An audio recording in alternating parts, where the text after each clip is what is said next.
ദൈവനാമത്തിന് മഹത്വമുണ്ടാകട്ടെ.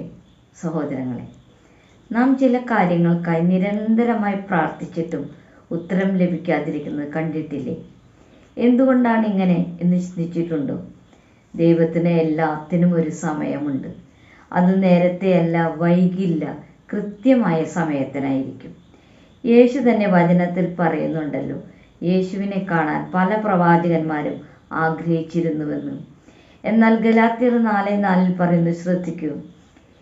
എന്നാൽ തക്ക കാലത്ത് സമ്പൂർണത വന്നപ്പോൾ ദൈവം തൻ്റെ പുത്രനായ യേശുവിനെ സ്ത്രീയിൽ നിന്ന് ജനിച്ചവനായി, ന്യായപ്രമാണത്തിന് കീഴിൽ ജനിച്ചവനായി അയച്ചത്.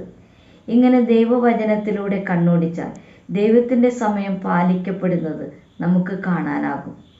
അബ്രഹാത്തിനും സാറായ്ക്കും വാഗ്ദത്ത പ്രകാരം ഒരു കുഞ്ഞിനെ ലഭിക്കുമെന്ന് പറഞ്ഞു. അതിനവർ അബ്രഹാത്തിന് 100 വയസ്സാകുന്നത് വരെ കാത്തിരിക്കേണ്ടതായി വന്നു.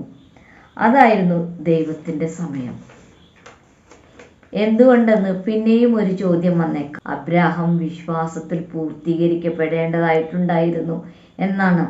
അതുകൊണ്ടല്ലേ അബ്രാഹത്തിനോട് വാഗ്ദത്ത പ്രകാരം ജനിച്ച ഇസഹാക്കിനെ ബലിയർപ്പിക്കണമെന്ന് ദൈവം പറഞ്ഞപ്പോൾ അബ്രാഹാം വിശ്വാസത്താൽ അത് ചെയ്യാൻ തയ്യാറായത്? അതിന് മറുപടിയായി ദൈവം തൻ്റെ ഏകജാതനായ മകനെ അബ്രാഹാമിൻ്റെ സന്തതികളായി നമ്മെ വീണ്ടെടുക്കാനായി സ്നേഹത്താൽ നൽകി.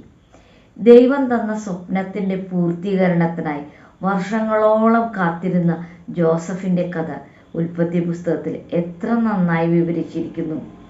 1 പത്രോസ് 5:6 ഇങ്ങനെ പറയുന്നു, അതുകൊണ്ട് ദൈവത്തിൻ്റെ ബലമുള്ള കൈക്കീഴിൽ താണിരിപ്പിൻ, അങ്ങനെയെങ്കിൽ അവൻ തക്ക സമയത്ത് നിങ്ങളെ ഉയർത്തും. താഴ്മയോടെ പ്രാർത്ഥിച്ചുകൊണ്ടിരുന്നാൽ തക്ക സമയത്ത് ദൈവം നമ്മുടെ പ്രാർത്ഥന കേൾക്കും. സഹോദരങ്ങളെ, ഗലാത്യർ 6:9 കേൾക്കൂ. നന്മ ചെയ്യുകയിൽ നാം മടുത്തു പോകരുത്, തളർന്നു പോകാഞ്ഞാൽ തക്ക സമയത്ത് നാം കൊയ്യും. ഇവിടെ നാം തളർന്നു പോകരുതെന്നും പറയുന്നുണ്ട്. ഹബക്കൂക്ക് 2:3 ശ്രദ്ധിക്കൂ. ഈ ദർശനത്തിനായി ഒരു സമയം നിശ്ചയിക്കപ്പെട്ടിരിക്കുന്നു. ആ സമയം അടുത്തുകൊണ്ടിരിക്കുന്നു. സമയം തെറ്റുകയില്ല. അത് വൈകിയാലും അതിനായി കാത്തിരിക്കുക, അത് വരും നിശ്ചയം, താമസിക്കുകയില്ല. ഇവിടെയും സമയത്തിനായി കാത്തിരിക്കാനാണ് പറയുന്നത്. വിലാപങ്ങൾ 3:26 ഇത് തന്നെ പറയുന്നു. യഹോവയുടെ രക്ഷയ്ക്കായി മിണ്ടാതെ കാത്തിരിക്കുന്നതാണ് നല്ലത്. സങ്കീർത്തനം 37:7 ക്ഷമയോടെ കാത്തിരിക്കാൻ പറയുന്നുണ്ട്. സഭാപ്രസംഗി 3:11 പറയുന്നത് കേൾക്കൂ.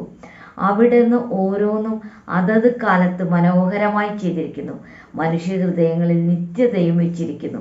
എന്നാൽ ദൈവം ആരംഭം മുതൽ അവസാനം വരെ എന്ത് ചെയ്തിരിക്കുന്നു എന്നതിൻ്റെ വ്യാപ്തി ഗ്രഹിക്കാൻ അവർക്കാർക്കും കഴിയുന്നതുമല്ല. ദൈവം നമുക്കായി ചെയ്യുന്നത് തക്ക സമയത്ത് മനോഹരമായിട്ടാണ് എന്നാണ് ഇവിടെ പറയുന്നത്. നിത്യതയും അതിൻ്റെ സമയത്തായി നമുക്ക് നൽകുമെന്ന് ഇവിടെ പറയുന്നുണ്ട്.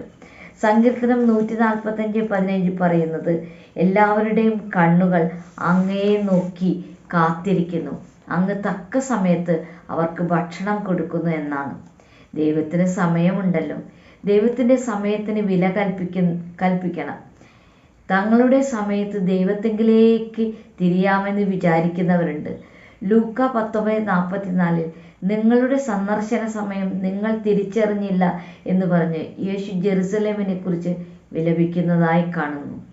തങ്ങളുടെ സമയമല്ല, ദൈവത്തിൻ്റെ സമയമാണ് നാം കാണേണ്ടത്. അങ്ങനെ സഹോദരങ്ങളെ, ദൈവത്തിൻ്റെ പദ്ധതിക്കും വിധേയരായി നിലകൊണ്ടാൽ ദൈവം തക്ക സമയത്ത് നിവർത്തീകരിക്കുമെന്നാണ് ഈ വചനങ്ങൾ നമ്മെ പഠിപ്പിക്കുന്നത്. അതിനാൽ ദൈവത്തിൻ്റെ തികഞ്ഞ സമയത്തിനായിട്ട് നമുക്ക് പ്രാർത്ഥിക്കാം, കാത്തിരിക്കാം, വിശ്വസിക്കാം, പ്രതീക്ഷിക്കാം. അതുപോലെ തക്ക സമയത്ത് നമ്മെ ചേർക്കാനായി യേശു വരും. എന്ത് ഭൗതിക നേട്ടം നാം കൊയ്താലും ദൈവരാജ്യത്തിലെത്തി നിത്യത പ്രാപിച്ചില്ലെങ്കിൽ എന്ത് കാര്യം? അതിനാൽ ദൈവത്തിൻ്റെ ആ സമയത്തിനായി നമുക്ക് ഒരുങ്ങാം.